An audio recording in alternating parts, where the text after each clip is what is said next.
Bien, buenos días, mi nombre es Mario Méndez y el día de hoy vamos a resolver las preguntas del parcial del caso propuesto en el curso de Ley Penal. Bien, en principio para la resolución de este caso vamos a asumir de que los hechos descritos en el caso tipifican con los delitos de secuestro, violación sexual, tentativa de feminicidio, tráfico de monedas y billetes falsos, entre otros, y que para esto cumple con los estándares mínimos requeridos por la jurisprudencia de ambos países, que son Perú y Chile. La primera pregunta sería: ¿qué principios aplicaría usted? Los principios a aplicar dentro del caso, remitiéndonos al Código Penal, son los principios de territorialidad y de ubicuidad. El principio de territorialidad lo vamos a encontrar en el artículo 1 y el de ubicuidad en el artículo número 5. Para esto, en territorialidad, el Estado manifiesta su soberanía en la fuerza que impone sus normas punitivas y ejerce la jurisdicción de sus tribunales sobre los delitos cometidos dentro de su territorio, a exclusión de las normas extranjeras. Esto está expuesto en el artículo número 1. Y en el artículo número 5 es la ubicuidad, el lugar donde se comete el delito. Sobre la pregunta número 2 de si es que podrá aplicar la ley penal a los hermanos Negrete Montufar, sobre la teoría de la ubicuidad, los delitos son cometidos en territorio peruano. Por lo tanto, la ley peruana sanciona y el hecho punible dentro del territorio nacional, sea una persona peruana o sea una persona extranjera. Para esto es importante comentar de que el Perú tiene dentro del Código Procesal Penal, a partir del artículo 508 en adelante, normas de cooperación judicial internacional. Para esto y para la resolución del caso van a aplicarse ciertos supuestos para poder aplicar la ley penal peruana. El primer supuesto es el lugar donde se comete el delito. Hablamos del Perú. Segundo, el agente. Existe un agente que es el victimario. Y ya hemos dicho que sea peruano o sea extranjero, es un agente que comete el delito. La víctima, en este caso la víctima es de nacionalidad peruana. La infracción en el lugar de la extradición, tanto para Perú como Chile, este es un delito castigable, el secuestro. La ley lo considera punible, es el quinto supuesto, y está dentro del territorio peruano. Por lo tanto, bajo este panorama, sí se puede aplicar la ley penal peruana a los hermanos Montufar respecto de los delitos contra la víctima o la agraviada Victoria de los Molosos, hechos ocurridos en territorio peruano. 3. ¿Tendrá vigencia nuestra ley penal peruana para los delitos de secuestro? Efectivamente, sí. La pregunta también nos hace acotación de que es un delito permanente. Quiere decir que en el trayecto del tiempo, desde que se comete el delito hasta la liberación de la persona, desde la captura hasta la liberación, es un delito que permanece en estado permanente. La vigencia de la ley entra en rigor en cualquiera de los momentos, y esto pues por carácter general. La pregunta número 4 sería: ¿este asunto guardará relación con algún mecanismo de cooperación judicial? Efectivamente, sí, se puede aplicar los mecanismos de cooperación judicial, como lo son la extradición, este mecanismo de cooperación internacional. Obviamente sigue un procedimiento que es un pedido formal de Estado a Estado, en el cual el Estado obtiene del otro Estado la entrega del procesado o del condenado por un delito para juzgarlo penalmente o castigarlo, y que para que se dé estos tratados tiene que haber la existencia de la causa para enjuiciar o castigar, tanto tipificado para la legislación de ambos países. Esto lo encontramos en el Código Penal Procesal a partir del artículo 508. La pregunta número 5 nos dice: ¿se debe tomar en cuenta las condiciones físicas de la agraviada o no representa variación alguna punitiva para el Estado? Efectivamente, sí. La condición física de la agraviada, la condición gestante de la agraviada, en este caso de la víctima, vamos a ir hacia la variación de la ley 28.760, Y en nuestro Código Penal encontramos el artículo 152 sobre el secuestro. Hablamos aquí del 152. Será reprimido con pena privativa de libertad no menor de 20 ni mayor de 30 el que priva de su libertad de otros, cualquiera sea el móvil.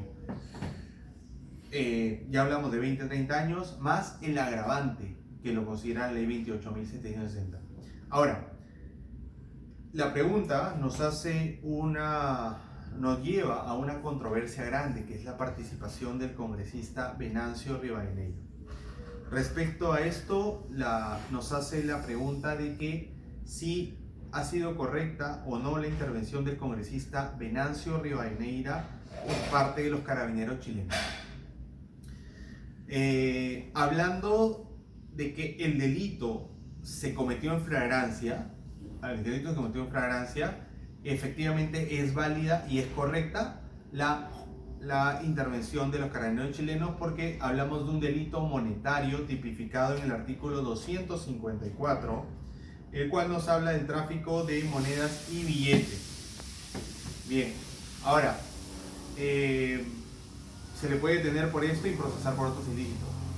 La siguiente pregunta es: ¿cuál debió ser el procedimiento considerado que participó en la comisión de delitos graves? Perfecto. Existe un procedimiento para poder juzgar penalmente al congresista. Para esto nos vamos a la Constitución, el artículo 93. Hablamos de que el congresista representa a la nación, no está sujeto a mandato imperativo ni interpelación y que no pueden ser procesados ni presos sin previa autorización del Congreso o de la Comisión Permanente. Para esto existe un procedimiento para poder procesarlo. En principio, pedir autorización al Congreso, a la Comisión Permanente. Ellos autorizan o no el enjuiciamiento o la privación de la libertad. La Corte Suprema solicita al Congreso el levantamiento de la inmunidad parlamentaria.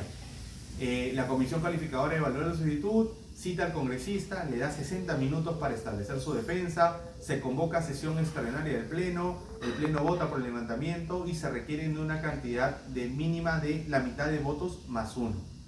Ese sería el procedimiento que se debe cumplir. Ahora, vamos a la resolución del caso número 2.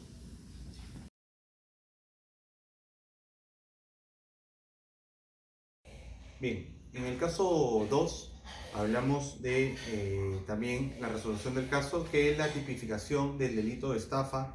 Tanto en Perú como en Italia van a cumplir la jurisprudencia de ambos países con los estándares mínimos, y que también los tocamientos indebidos configurados en el avión están tipificados en la ley peruana, argentina e italiana.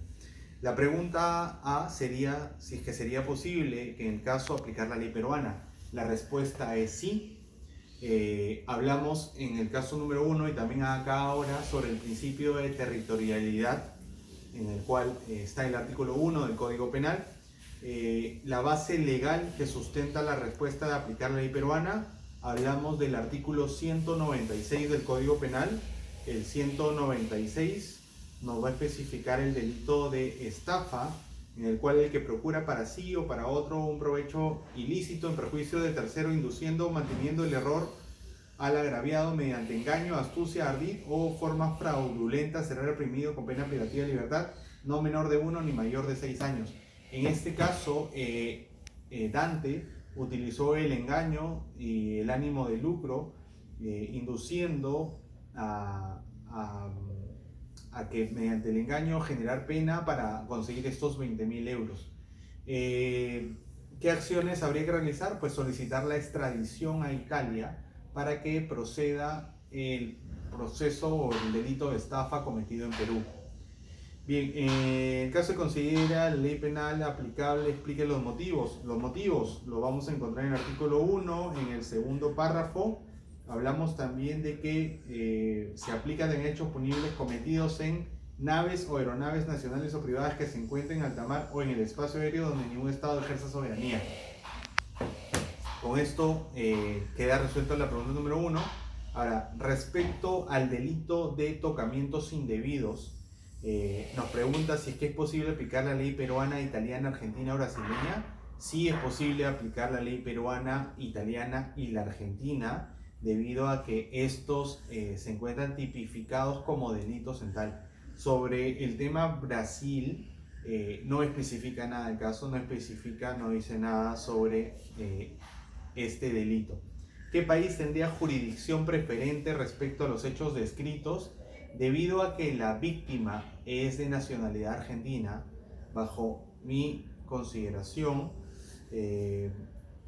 pienso que se debería recurrir a la justicia brasilera, perdón, a la justicia argentina, debido a que la víctima es argentina y sería más accesible para esta persona acceder a la justicia de su residencia.